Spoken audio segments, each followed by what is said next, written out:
Alors le projet s'appelle Simone Lemon. C'est la première enseigne de restauration qui propose une solution gourmande au gaspillage alimentaire.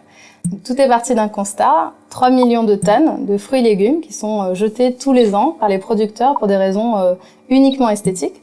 Donc nous, ce qu'on a décidé de faire, c'est de sublimer ces produits dont personne ne veut, en proposant aux producteurs de les racheter et de les cuisiner dans des petits plats mijotés.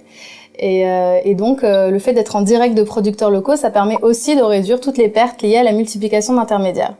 Donc, toutes nos recettes, elles sont sur cette... on utilise absolument tout, en fait, dans les fruits et légumes. Donc, les pots de fruits, on en fait des écorces de fruits qu'on met dans nos desserts. Le concept de restauration, c'est un buffet au poids en libre service. Donc, ça permet aux consommateurs d'être responsabilisés en associant un grammage à un coût, de se servir en fonction de son appétit. Et puis s'il a pas fini, c'est pas grave, il y a une option doggy bag gratuite pour qu'il puisse terminer chez lui. On a aussi toute une sensibilisation ludique parce qu'on veut surtout pas être moralisateur, c'est pour ça qu'on s'appelle Simone Lemon, parce qu'on veut vraiment lutter contre le gaspillage de manière fun. Et enfin, tout ce qui n'est pas vendu dans le restaurant est redistribué via une association de quartier aux sans-abri. Alors, ténacité, optimisme et pragmatisme.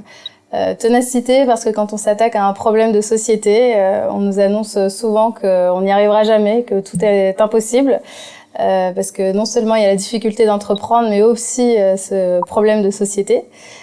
Donc d'où l'optimisme pour pouvoir justement jamais baisser les bras et continuer à croire en ce projet.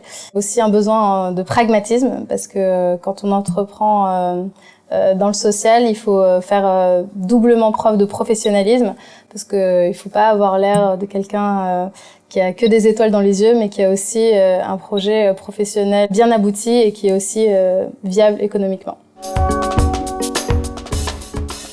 Se faire entourer.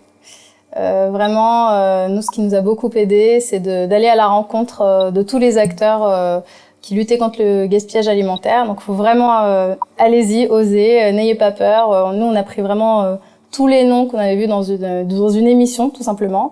On les a tous appelés au culot et il y en a qui répondent, il y en a qui répondent pas, mais vous serez très agréablement surpris de voir qu'il y en a beaucoup qui répondent et qui sont prêts à vous aider. Donc, allez-y avec votre optimisme, avec votre joie d'entreprendre. Deuxième conseil, c'est tester sur vos idées, sur vos proches, vos amis, mais aussi sur des professionnels, et construisez votre projet professionnel en fonction des retours.